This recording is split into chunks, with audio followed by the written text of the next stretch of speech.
Hey everyone, and welcome to Tea or Sugar.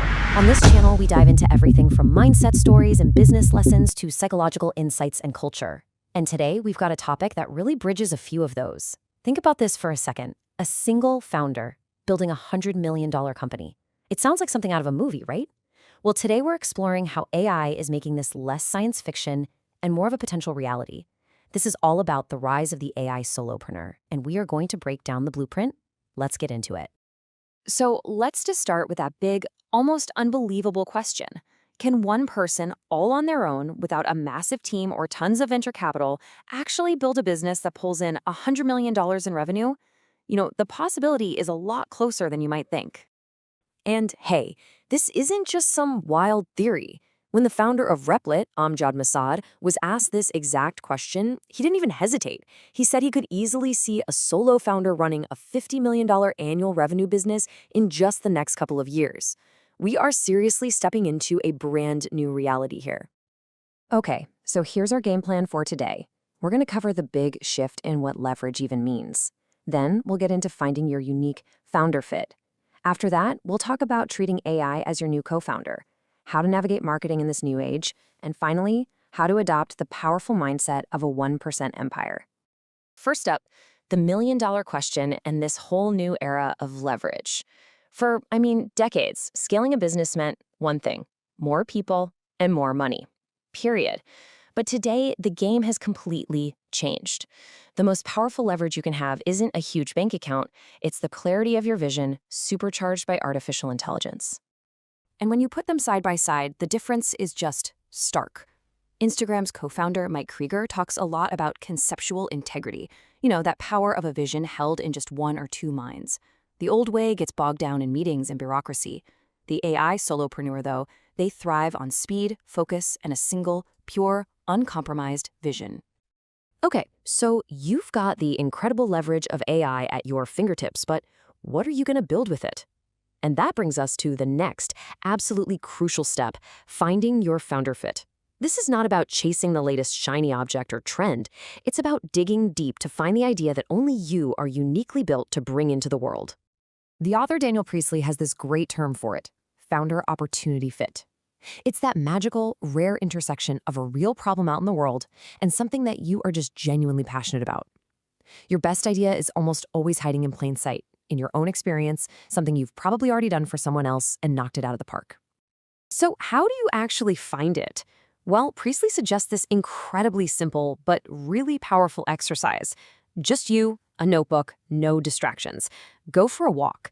And by thinking back to a time you created real, tangible value for someone, you can literally reverse engineer your own unique genius into a business you can scale.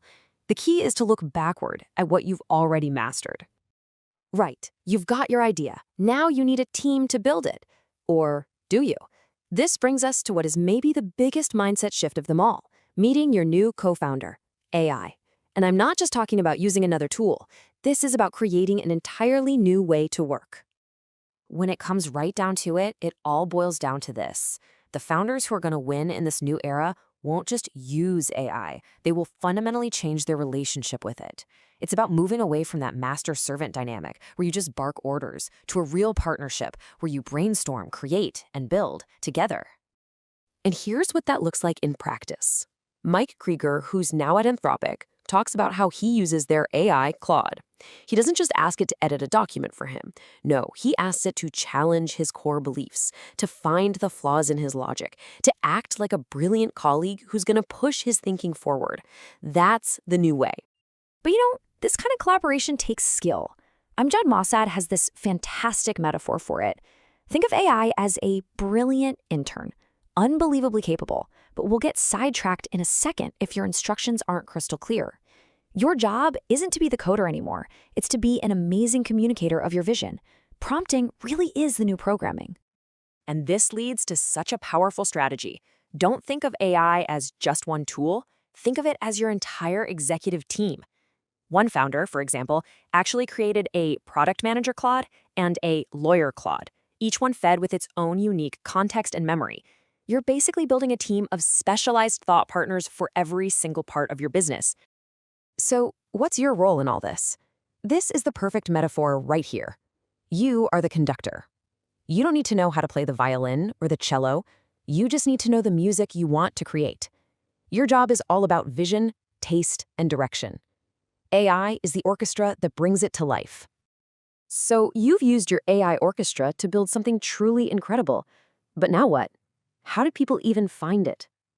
This brings us to marketing in the age of AI, where the old rules of getting discovered have been completely torn up and rewritten. To really get this, listen to Robbie from Google's AI team. He explains that when you ask an AI a question, it's not just grabbing one simple answer. It's actually launching a whole series of really sophisticated searches for you, basically thinking like a human researcher would. It's actively hunting for the most helpful, most authoritative sources out there. And here it is. This is the core insight for marketing today. Your main audience isn't just the person typing into the search bar anymore. It's the AI agents and the algorithms that are doing the finding, the curating, and the recommending for that person. So what does that mean for something like SEO? Well, you can forget the old tricks. The new SEO is all about building trust. It's about creating content that is genuinely helpful, that's high quality, and that establishes you as an authority. If your product gets mentioned in reputable articles or on best of lists, the AI sees that. It recognizes it as a trust signal, and that makes you way more likely to be recommended. All right, finally, we've come to the last and maybe most important piece of the puzzle. The technology is amazing, but it works best when it's paired with the right philosophy. So let's dive into the mindset you need to build what we're calling the 1% empire. What is this number? 37.78. Any guesses? This is the result of getting just 1% better at something every single day for a year. That's not a 365% improvement. It is an exponential, mind-blowing improvement of nearly 3,800%. This is the incredible power of the compounding process, a concept that Flexboard's founder, Erevan Syriananis, absolutely lives by. The point is, you don't need some perfect grand plan from day one. What you need is a process of relentless, daily, tiny improvements. That is how you build an empire. But what fuels that daily 1% grind? Erevan says it all comes down to one thing: obsession. In a world where anyone can spin up a competitor with AI overnight, your only real long-term defense is that you simply care more than anyone else. Your deep, authentic obsession with solving a problem, that's the one thing AI can never, ever replicate. And to wrap it all up, let's end with this piece of wisdom from the co-founder of LinkedIn, Reid Hoffman. The goal isn't to try and compete with AI. The goal is to figure out how we fuse our unique human creativity, our taste, our vision with these unbelievably powerful tools to amplify ourselves beyond anything we ever thought was possible. So, we end right back where we started. The old rules are gone. The need for a huge team, massive capital, the technical barriers, they're all just fading away. The role of the founder has been elevated from a player in the orchestra to the conductor. You now have a world-class orchestra at your command. So the only real question left is, what music will you create? Thanks for checking out this deep dive with us here at Tier Sugar. If this got you thinking, be sure to subscribe for more videos, and feel free to share it with anyone who might find it useful. See you next time.